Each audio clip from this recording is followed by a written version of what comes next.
Seandainya aku dapat bertemu Tuhan, akan ku tanyakan tentang dirimu.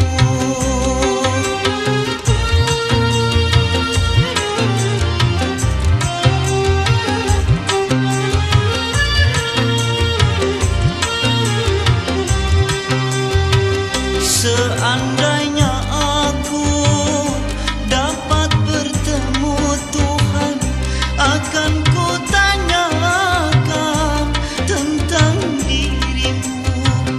Mengapa kau tega menghinaku? Mengapa kau tega menyakiti? Apa salahku pada dirimu?